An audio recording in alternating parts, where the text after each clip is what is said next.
Colosenses capítulo 1, verso 24 hasta 2, verso 5. Capítulo 1, 24 hasta capítulo 2, verso 5. El título de nuestro mensaje hoy es El siervo del misterio. El siervo del misterio. Pablo, que es un ministro, un siervo del misterio del Evangelio de Jesucristo, ahora anunciado a los gentiles. Si puedes solo bajar un poco el volumen, que ya voy a empezar con mi voz brasileña en un rato, y ahora está bajo, pero va a quedar más alto. Muy bien. Capítulo 1 de Colosenses, verso 24, vamos a leer la palabra de Dios.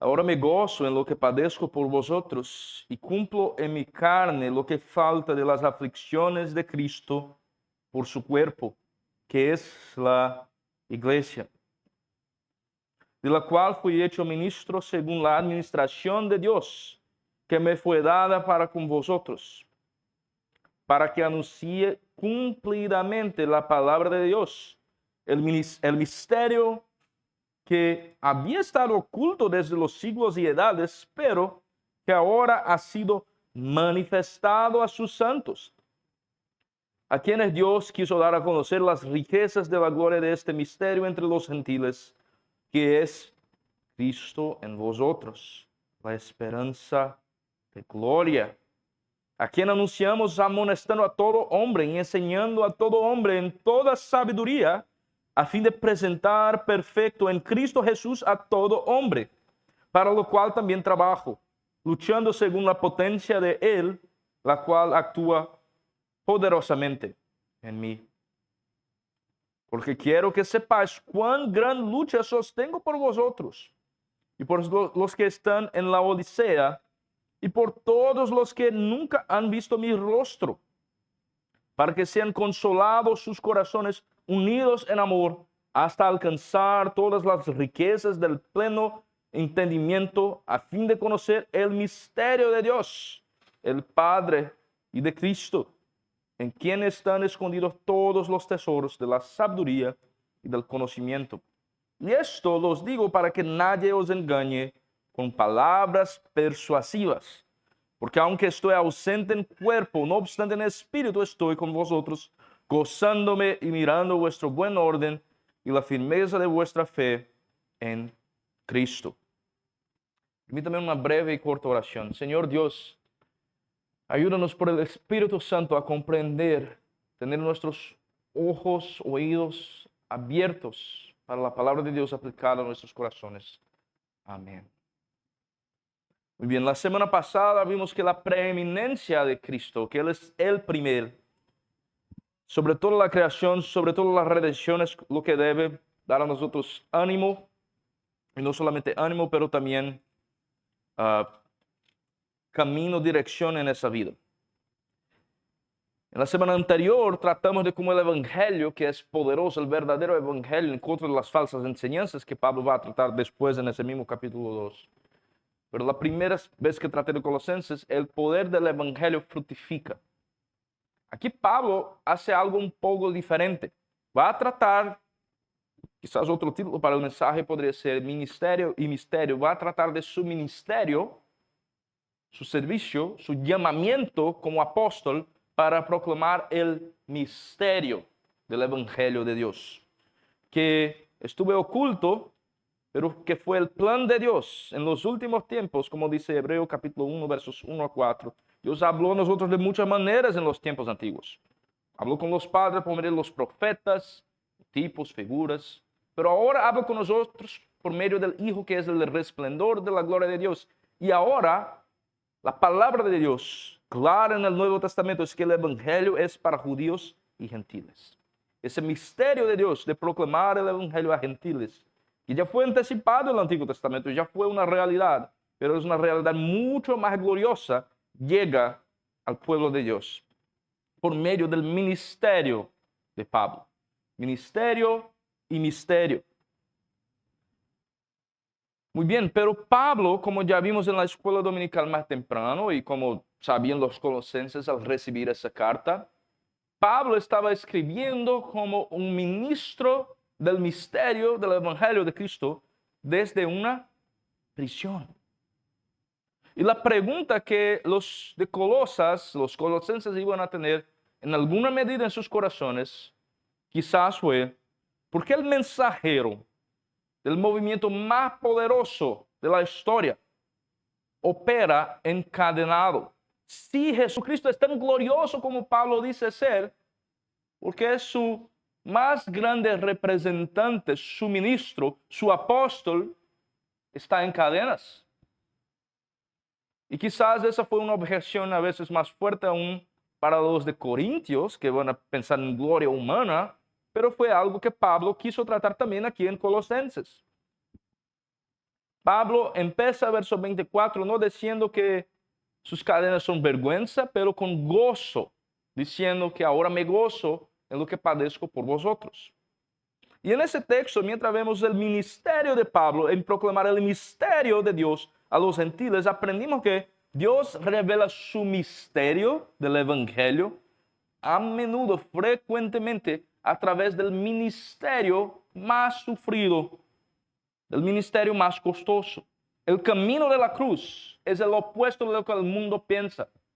Muchas veces lo que para nosotros es éxito, lo que para nosotros es excelente a la vista, maravilloso, para Dios es el opuesto. El ministerio que obtuve más éxito fue el de Pablo, y el ministerio que tuve más sufrimiento fue el de Pablo. Y estas cosas no están desconectadas. No es a pesar de su sufrimiento que él obtuve éxito, sino Pablo va a decir que goza en los sufrimientos. No es masoquista, no es sádico, no tiene placer en sufrimiento mismo, pero él sabe lo que los sufrimientos están obrando para la gloria de Dios.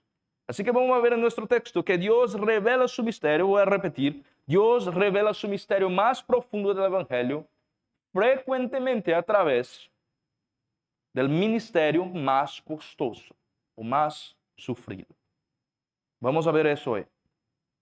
Llegamos a nuestro texto.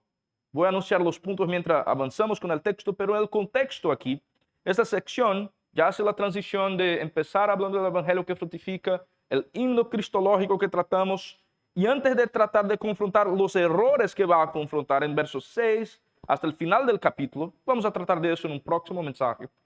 Antes de tratar los errores mismos, Pablo va a decir, en otra palabra, no piense que estoy en cadenas sin propósito, es parte del plan de Dios. El propósito de Dios, que en gozarme en mis sufrimientos venga a cumplir las aflicciones de Cristo por su cuerpo, que es la iglesia. Es parte del plan de Dios. El siervo sufre, versos 24 a 25, nuestro primer punto, si quiere tomar notas. El siervo sufre y eso es el plan de Dios. 24 a 25. El siervo sufre y eso es el plan de Dios. Pablo se goza en sus sufrimientos, y mira que él va a decir, cumpla en mi carne lo que falta de las aflicciones de Cristo. Y viene la pregunta, ¿falta algo a las aflicciones de Cristo? ¿Qué es eso, Pablo? Cristo no murió, como dice Lucas en su evangelio, tetelestai, está cumplido, ya se fue una vez por todas. ¿Falta algo a las aflicciones de Cristo? Pablo, tú estás diciendo que tiene que sufrir un poco más para obtener salvación por el pueblo por medio de tu sufrimiento que va a salvar la iglesia. Pablo no está diciendo que cumple las aflicciones de Cristo de manera a decir que es mérito, que es una manera por la cual va a alcanzar delante de Dios. Yo sufro aquí para que por mi sufrimiento pueda decir delante de Dios, Dios, ahora tienes que salvar a ellos, pues sufrí mucho. No es eso que Pablo está diciendo. Pero sí, Pablo está diciendo que por medio del sufrimiento que él está cumpliendo, él va a ser el instrumento de la gracia que va a alcanzar a aquellas personas. Y sí, el evangelio en ese mundo utiliza instrumentos. Y Pablo es uno de esos. Tú también, yo también. Cada creyente es llamado para una vida de sufrimiento por el evangelio. Lutero, muchos años atrás, hablaba en contra de la llamada teología de la gloria, contrastando con la teología de la cruz. La teología de la cruz dice que tomamos nosotros nuestra cruz y seguimos a Jesús, y que si persiguieron nuestro maestro, ¿qué debemos pensar acerca de nosotros? Que no somos como nuestro maestro. No es decir que nuestro sufrimiento va a obtener méritos para salvar otras personas, pero es decir, nuestra vida como peregrinos en ese mundo, sí vamos a tener tribulaciones, aflicciones, sufrimiento. Incluso eso es propósito de Dios para hacer con que otros vengan a ser salvos por medio de nuestro sufrimiento, no a pesar de nuestro sufrimiento, no después, pero en medio y por medio de nuestro sufrimiento. Eso es locura decir para el mundo. No es que tenemos gozo en el sufrimiento mismo, no somos sádicos, no somos masoquistas, no tenemos placer en hacer chicotes y dar nuestras espaldas. No es ese el punto. Pero quizás comprendemos eso un poco mejor a la luz de lo que Pablo va a decir en otro lugar, en 2 de Corintios. Déjame leer 2 de Corintios capítulo 1. Y quizás va a comprender un poco mejor lo que Pablo dice en más detalles aquí y más corto en Colosenses, pero la misma idea. 2 de Corintios capítulo 1, versos 3 adelante. La palabra de Dios dice así acerca de las aflicciones de Pablo. Pablo da glorias a Dios. Bendito sea el Dios y Padre de nuestro Señor Jesucristo, Padre de misericordias, Dios de toda consolación, el cual nos consuela en todas nuestras tribulaciones, para que podamos también nosotros consolar a los que están en cualquier tribulación, por medio de la consolación con que nosotros somos consolados por Dios. Porque de la manera que abundan en nosotros las aflicciones de Cristo, así abunda también por el mismo Cristo nuestra consolación. Pero si somos atribulados, es para vuestra consolación y salvación. O si somos consolados, es para vuestra consolación y salvación, la cual se opera en el sufrir las mismas aflicciones que nosotros también padecemos. Y nuestra esperanza respecto de vosotros es firme, pues sabemos que así como sois compañeros en las aflicciones, también lo sois en la consolación. Pablo comprende que su ministerio de quedar en cadenas en Roma, con sufrimiento, con persecución, después de ya ser con pedras herido, pedrejado, ya perseguido por muchos lugares, con mucho sufrimiento que va a tratar en otros lugares, Pablo comprende que a pesar del dolor de la carne, a pesar de todo lo que pasa, que dice, debo no quedar con gozo, pero quedar con tristeza en el sufrimiento. A pesar de todo eso, él comprende que hay razón para gozo. Ahora me gozo en lo que padezco por vosotros, cumplo en mi carne lo que falta de las aflicciones de Cristo por su cuerpo, que es la iglesia. En otras palabras, no es sufrimiento vicario, pero sí, si somos cuerpo de Cristo en ese mundo, vamos a tener sufrimiento como Cristo tuvo sufrimiento. Nos identificamos con Cristo en su sufrimiento, y así como Cristo padeció, que dice Hebreos capítulo 12, mirad al Señor Jesús, que por la recompensa que le fue propuesta, soportó el sufrimiento, las aflicciones. Y tuve esperanza. En ese mundo tenemos sufrimientos, y mejor si tenemos los sufrimientos para la gloria de Dios. Mejor si tenemos sufrimientos que vengan a avanzar las aflicciones de Cristo por su cuerpo en ese mundo, sufrimientos en que nos identificamos con Jesucristo. Entonces la pregunta no es si vas a tener sufrimientos en ese mundo, es por lo que sufres. Por perder un bien amado, un trabajo, o porque tu hermano no cree en Jesús, o porque tu papá o tu mamá está lejos de Cristo y de la iglesia, o porque quizás tu hijo no conoce las Escrituras. Vamos a tener sufrimiento en ese mundo, pero elige tu sufrimiento. ¿Quieres un sufrimiento en que sigues a Cristo, o un sufrimiento por cosas vanas que se van en pocos años y no existen más? Pablo está cumpliendo lo que falta de las aflicciones de Cristo, pues él tiene una vida ya completamente dedicada a Jesucristo. Su prisión es parte de ese calendario de Dios, de ese propósito de Dios de utilizar el sufrimiento para traer muertos a la vida. Y mira lo que dice el verso 25, de la cual fui hecho ministro. ¿De la cual qué? De la iglesia. Las aflicciones de Cristo por su cuerpo, que es la iglesia, de la cual, de la iglesia, yo fui hecho ministro, según la administración de Dios que me fue dada para con vosotros, para que anuncie cumplidamente la palabra de Dios. El gozo de Pablo es decir, estoy sufriendo, pero estoy sufriendo por ustedes, y mi sufrimiento va a producir vida. Él no tiene gozo en el propio sufrimiento. Si miras, por ejemplo, ya que estábamos hablando de Corintios, 2 Corintios 12, Pablo va a hablar, por ejemplo, de un sufrimiento que Dios pone en su vida que no sabemos qué es exactamente, pero que llamamos del aguijón en la carne. Él no tiene placer en el aguijón, pero él comprende que mismo esos sufrimientos que están en la provisión de Dios son para el bien. Pablo habla de algunas revelaciones que tuve delante del Señor y va a decir en verso 7, para que la grandeza de las revelaciones no me exaltase desmedidamente, me fue dado un aguijón en mi carne, un mensajero de Satanás que me abofetee, para que no me enaltezca sobremanera, respecto a lo cual 3 veces he rogado al Señor que lo quite de mí, y me ha dicho, bástate mi gracia, porque mi poder se perfecciona en la debilidad.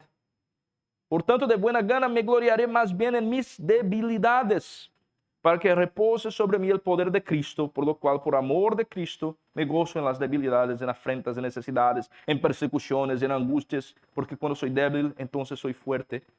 Ese sufrimiento, sea lo que sea ese aguijón en la carne, enseñó a Pablo que en persecuciones, en sufrimiento por la iglesia, la mejor respuesta es gozarse delante del Señor. ¿Cuál es el sufrimiento que tú tienes? En primer lugar, ¿tú sufres por el Evangelio? Quizás no es mucho sufrimiento quedar aquí en el aire en el domingo mientras está calor allá afuera. Quizás no es mucho sufrimiento tomar un café con pastel mientras estamos entre la escuela dominical y el servicio. Venir a la iglesia en sí mismo es un sacrificio, pero bien, es un día a la semana. Puedes identificarse con Pablo en los sufrimientos por el Evangelio. Ha perdido relaciones con personas por hablar la verdad en amor, no porque hablo como alguien enojado sin sabiduría, pero ha sufrido perder relaciones con personas por el Evangelio. Ha sufrido noches sin dormir, orando, intercediendo por no creyentes, por amor al Evangelio. No tenemos persecuciones igual a Pablo en nuestros días aquí en Puerto Vallarta, por lo menos. Pero si eres creyente, sabes lo que es sufrir por el Evangelio. Sabes lo que es. En alguna medida. Y si no sabes aún, tiene poca caminada con Jesús aún, vas a tener muy rápido. O no eres creyente, o no eres. Una de las dos cosas. No tienes tanto tiempo con Jesús, o no conoces a Jesús, pues es parte de la vida. Es lo que Jesús va a decir: en ese mundo vamos a tener tribulaciones, aflicciones, problemas. Pero, ¿cuál es el ministerio que el Señor ha dado a usted? No eres apóstol, no hay más apóstoles. Como dice un pastor brasileño, un buen apóstol es apóstol muerto. No hay apóstoles hoy. Pero el Señor tiene ministerios que Él da a cada creyente. No necesariamente un ministerio de imposición de manos ordenado, pero tienes un servicio delante de ti y tú sabes lo que es. Como padre, como madre, como hermano, como hermana, en tu trabajo, con tus amigos. Antes de todo tienes el ministerio de proclamar a Jesús donde estés. Estás cumpliendo ese ministerio como Pablo, gozándose en lo que padece para predicar a Cristo donde estás, para ser como Jesucristo y tomar sobre sí mismo las consecuencias de vivir una vida santa. No para ponerse delante de los otros como yo soy el santo, no, para servicio, para servicio. Pablo enseña a nosotros aquí, cuando llegamos a Colosenses, que un ministerio de sufrimiento es parte de la vida cristiana y es el plan de Dios, no solamente para Pablo, para tu vida, para mi vida. Y en tu debilidad vas a ser más fuerte. Con tus problemas y sufrimientos, cuando otros te hieren, vas a tener más sabiduría y más amor para traer consuelo a los que están sufriendo de manera similar a usted. Es lo que la Biblia enseña. He leído esos textos. No tenemos una visión de ministerio glorioso como el mundo piensa en ministerio glorioso. Eso es un ministerio glorioso.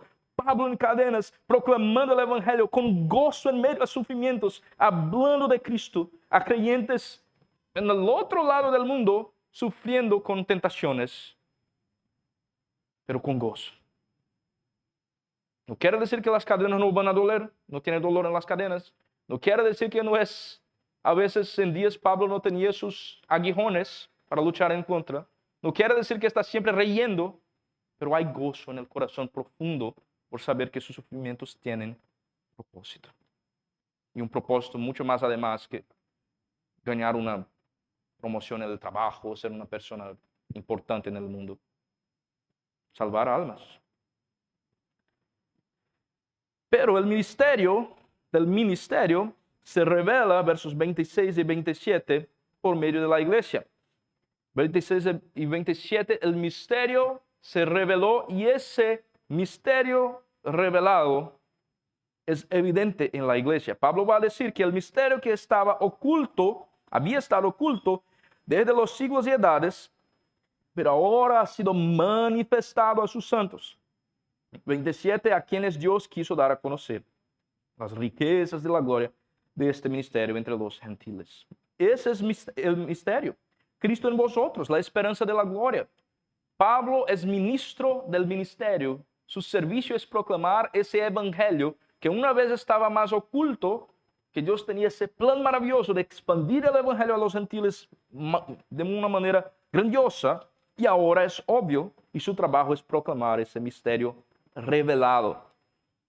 Qué bueno tener eso en una carta en que Pablo está hablando para una iglesia que está con pruebas, con tentaciones, no solamente de caer en el paganismo, en las prácticas paganas, pero de pensar que la respuesta es un gnosticismo, es un misterio especial, es una revelación de un grupo de ángeles.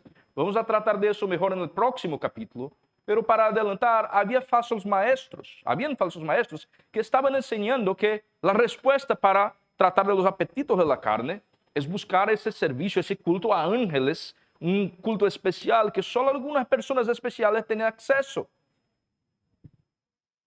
Y Pablo está diciendo ya de antemano,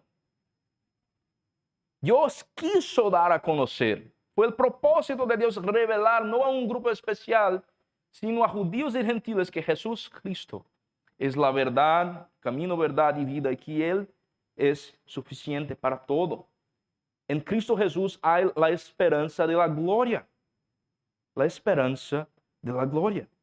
Ese misterio que fue oculto desde los siglos y las generaciones, no es que Dios se olvidó de revelarlo, pero Dios tenía el tiempo correcto y exacto, el momento designado para llegar al clímax de la historia con Jesucristo y hacer el evangelio expandir de manera maravillosa. Fue manifestado la parte de Dios, y ese misterio es Cristo mismo. Cristo entre los gentiles. Y ahora el Dios verdadero llega para poner paz, para quebrar la pared de división, muro de división entre judíos y gentiles, y hacer uno solo pueblo. Si eres un gentil, y creo que todos aquí son gentiles, yo soy gentil, si eres un no judío, tu presencia aquí esta mañana es el misterio de Dios cumplido. Glorias a Dios, pues es el misterio de Dios cumplido. Tú mismo, así como la iglesia de Colosas, tú eres la evidencia que el misterio fue revelado. La existencia de la iglesia hoy es la evidencia de que el misterio fue revelado. Es parte del argumento de Pablo decir, Dios quiso dar a conocer, anunciamos a ustedes, estaba oculto y ahora ustedes están vivos. Por eso él tiene gozo. Tengo gozo, dice Pablo, aunque hay pruebas, tentaciones, dificultades en la iglesia en Colosas, puedo decir, hay vida. Hay vida. Hay muchos gentiles que no conocían a Jesús y ahora conocen. Y esa esperanza de la gloria, como Pablo describe, también enseña a nosotros, para aplicar a nosotros, que ese misterio, aunque se reveló en gran medida, no se reveló completamente. Y aunque algunos van a intentar decir, Jesucristo va a regresar en esa fecha y aquella fecha, y la Biblia dice que nadie sabe, tontería buscar a saber lo que Dios dice que no debe saber, pero deja nosotros con una expectativa, la esperanza de la gloria que se va a manifestar. Aún tenemos esa esperanza viva delante de nosotros. El misterio se reveló y dejó a nosotros con un gusto, con una anticipación, con una mirada hacia frente de lo que va a pasar. Jesucristo vino y va a regresar. Él es nuestra esperanza mientras vivimos en ese mundo. El misterio revelado, que Dios ama a judíos y gentiles y llama a todos que se arrepientan y conozcan a Jesucristo, que es Dios en carne, ese misterio revelado, que en Jesucristo tenemos toda la suficiencia, la preeminencia, el poder para no solamente ser salvos de pecado, pero para mantenerse en una vida de santidad, santificación y esperanza de gloria. El misterio del Evangelio dado a nosotros es lo que necesitamos, es nuestra suficiencia. Es nuestra suficiencia. Todavía no terminó. Cristo en ti, gentil, es el destino final. No solamente el punto inicial, no solamente el camino, pero también el destino final. Toda la historia camina hacia ese destino final. Y Él es la garantía de que quedamos con Él hasta el final también. Esa tensión que vivimos hoy es una buena tensión productiva. Él ya vino, Él va a venir. Tenemos conocimiento de lo que necesitamos, no sabemos de lo que no necesitamos saber, pero sabemos el suficiente para tener esperanza y no dudar. Pablo deja a nosotros con esa revelación del misterio. Pero verso 28, él dice algo más interesante, que mientras vivimos en ese ya, pero todavía no, verso 28 hasta el capítulo 2, verso 3, vivimos en lucha. Punto 3, la lucha es para todos. Cristo en vosotros es la esperanza de la gloria, dice el final del verso 27. 28, a quien anunciamos, Pablo dice, amonestando a todo hombre, enseñando a todo hombre, mira la repetición, a fin de presentar perfecto en Cristo Jesús a todo hombre, para lo cual también trabajo luchando según la potencia de Él, la cual actúa poderosamente en mí. ¿Para quién es ese evangelio? ¿Solamente para el gentil o para el judío? Es para todo hombre. Por lo cual Pablo trabaja en su ministerio, actuando conforme la potencia, el poder de Dios en él. ¿Por qué él trabaja? Dice en el capítulo 2, porque quiero que sepas cuán gran lucha sostengo por vosotros, por los que están en la Odisea, por todos los que nunca han visto mi rostro, para que sean consolados sus corazones, unidos en amor. Ese es su objetivo, hasta alcanzar todas las riquezas de pleno entendimiento, a fin de conocer el misterio de Dios el Padre y de Cristo, en quien están escondidos los tesoros de sabiduría y conocimiento. Pablo trabaja para que conozcan a Cristo y conozcan el consuelo que él ya tiene en prisión, para que conozcan ese consuelo en Cristo Jesús, para que todo hombre venga, todo hombre. El evangelio es para todos. El misterio lo exige. Pablo anuncia para todo hombre. Y él no es el único que anuncia. Mira que él dice en el plural a quien anunciamos. Está hablando del cuerpo apostólico. Él con otros trabajan para anunciar y proclamar a Cristo, para presentar todo hombre listo. Y trabaja con luchas, con sufrimientos, que ya tratamos un poco de eso, con ese objetivo, con oración, con proclamación, con cosas que son costosas. Trabaja con todo lo que tiene y deja la eficacia del poder, la parte de Dios operar, pero trabaja con todo lo que tiene, con sus energías, con su entendimiento, con sus bienes, con sus pies, con sus manos, con sus cadenas. Trabaja, trabaja, trabaja. Esa lucha no es solamente para el apóstol Pablo. Él modela para nosotros lo que es un ministerio no solamente apostólico, pero lo que es la vida cristiana. Sí, ni todos vamos a ser apóstoles, ni todos vamos a ser pastores, ni todos vamos a ser predicadores como Pablo, pero la lucha es para todos, para alcanzar a todos. Pablo modela para nosotros aquí que es gozarse en Jesucristo y basado en ese gozo, proclamar en medio de sufrimiento para todo hombre que Jesucristo es Señor, que Jesucristo es la sabiduría de Dios y que solamente en Jesucristo podemos tener consolación para nuestros corazones, quedarnos unidos en amor, alcanzar las riquezas del pleno entendimiento, conocer el misterio de Dios el Padre revelado en Cristo. Él es la suficiencia. Y si Pablo pone eso delante de nosotros, que su ministerio es eso, de proclamar a Cristo y Cristo solamente, no debemos buscar nadie excepto a Cristo. Ninguna experiencia más intensa, ningún maestro más impresionante de palabras persuasivas, vamos a tratar de eso, puede darnos lo que Cristo ofrece. Pablo no está tratando de nada excepto a Cristo, solamente en Él hay los tesoros de sabiduría, de conocimiento, que contrasta, como ya tratamos en la escuela dominical, los de la Odisea, que él también habla de los de la Odisea, los de Colosas, los de Hierápolis, aquellas 3 ciudades cerca, que los que estaban en la escuela dominical vieron a eso. Ciudades muy prósperas, con mucho dinero, mucho turismo, aguas termales de volcán, cosas maravillosas para curar enfermedades, algunas curas de enfermedades que solo se hallaban en aquel lugar. Todo lo que se podría tener para poner su confianza en la carne, para tener salud, prosperidad, alegría, gozo, placer, dinero, todo había allá, en aquella región, ruta comercial famosa. Pero ¿dónde están las riquezas de la sabiduría? ¿En las aguas termales? Quizás en Puerto Vallarta iba a decir en las playas. ¿Dónde están las riquezas, la sabiduría, el placer? No que sea mal disfrutar de esas cosas, pero ¿dónde está nuestro corazón? ¿Dónde buscamos? Cuando tenemos sufrimiento en ese mundo, ¿dónde buscamos gozo, alegría? Pablo tenía su gozo, mismo en prisión, en Cristo Jesús, sin nada de lo que Hierápolis, la Odisea, Colosas ofrecía, sin nada de lo que el mundo puede ofrecer de bueno. Tenía su gozo en padecer para que otros vengan a vivir.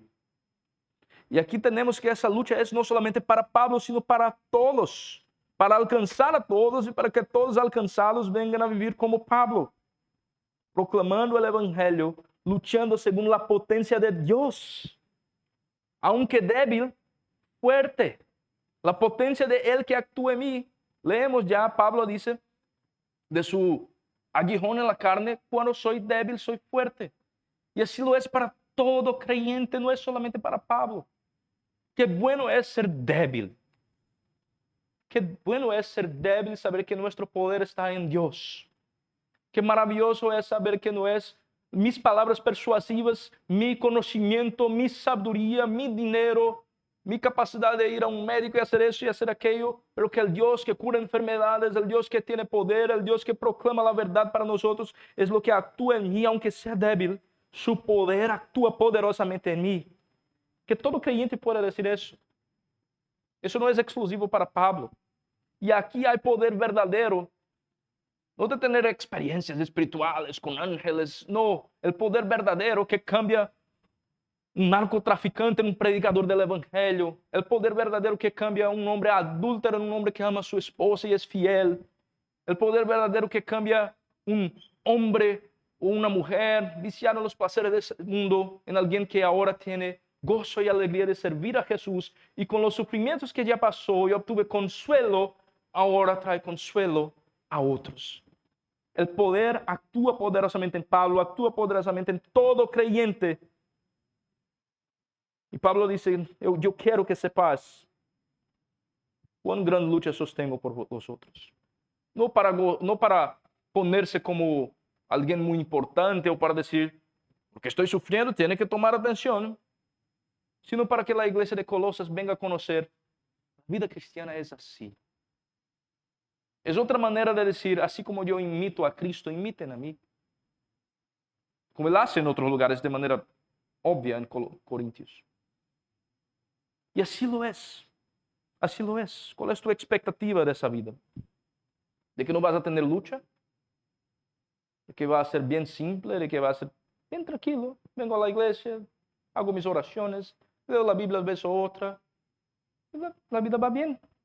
Quizás si no tienes muchos problemas en tu vida, muchos sufrimientos y muchas dificultades, ya es hora de tener. Ya es hora de tener.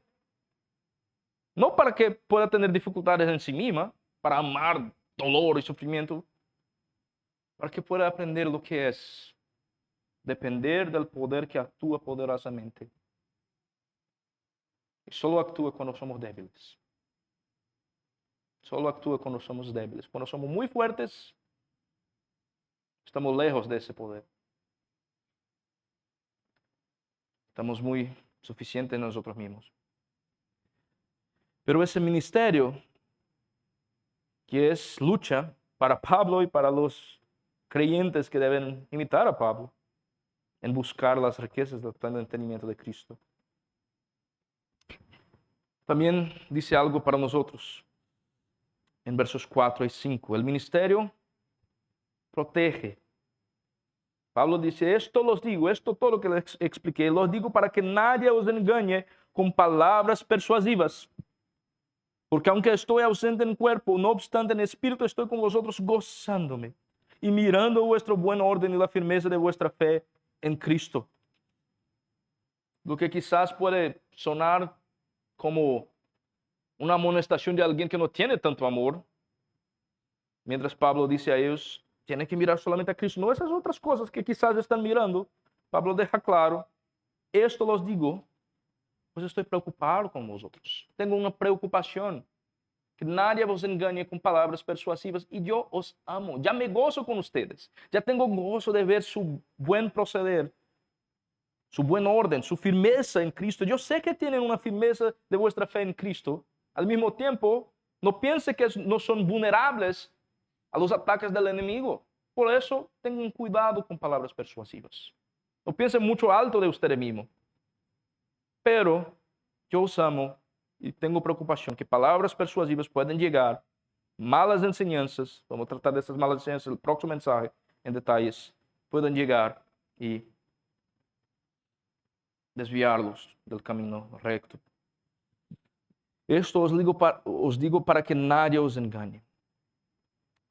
Todo lo que Pablo estaba diciendo en otras palabras, esto os digo, que el misterio fue revelado y que el ministerio es sufrimiento, pero sufrimiento con gozo de Cristo. Esto os digo como una prevención, como una protección, para protegerlos de pensar que la vida cristiana es algo que no es eso que describí. Para protegerlos de pensar que hay otro camino para batallar en contra de los apetitos de la carne que no sea Jesucristo. Pablo dice eso para que no sean engañados con palabras persuasivas, que hay otro medicamento que no Jesús. Argumentos que convencen muy persuasivamente, palabras persuasivas. No importa cuán persuasivo sea el argumento, cuán inteligente parezca la persona, si no está en la palabra, si no es lo que la Biblia dice, es tontería.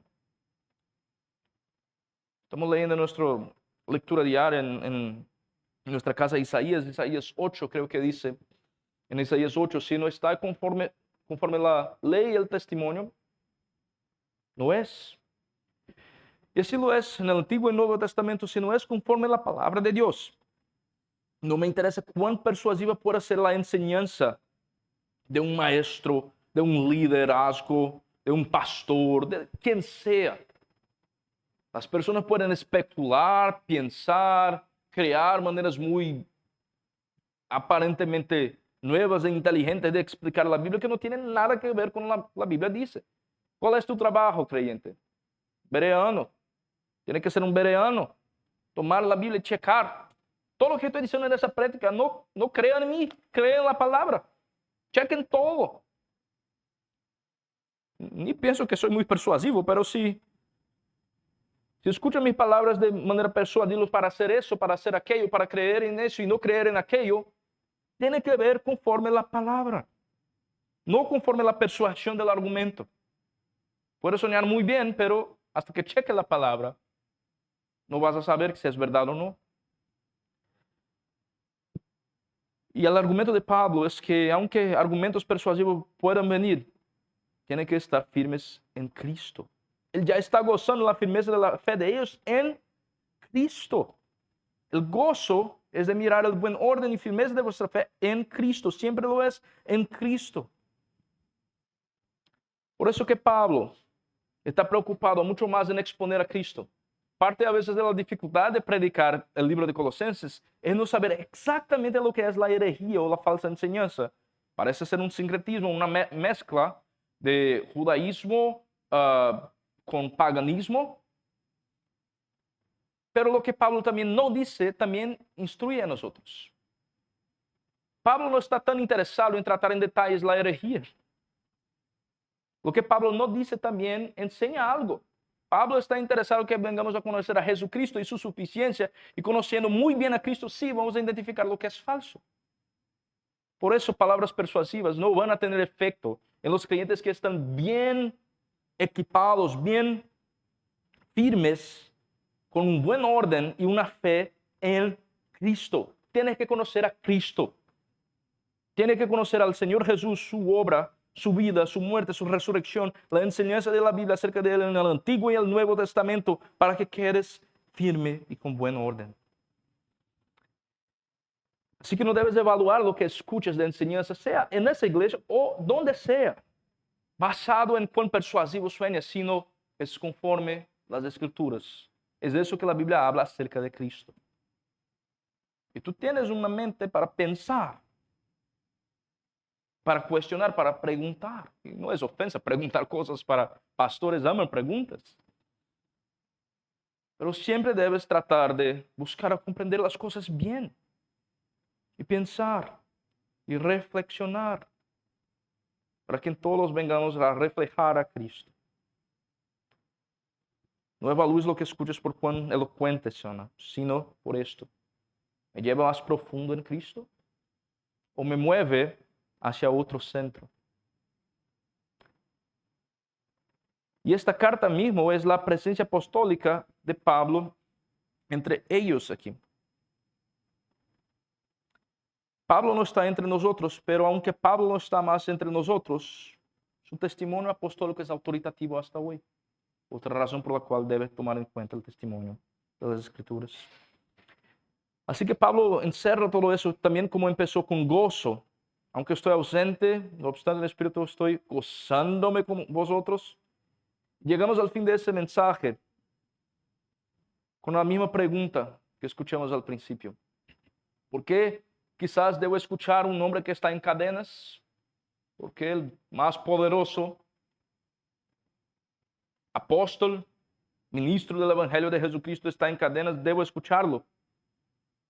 Llegamos al final quizás con una mejor comprensión, espero que con una mejor comprensión, pues ese hombre sufriente, que es el siervo del misterio,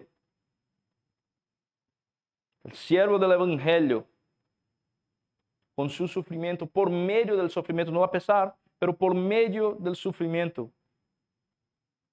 en su debilidad, fue el hombre más fuerte, más eficaz y más como Jesús, que tenemos testimonio en la Biblia, en mi concepción. Puedes decir que hay otra persona, pero de lo que sabemos de la Biblia me parece que Pablo.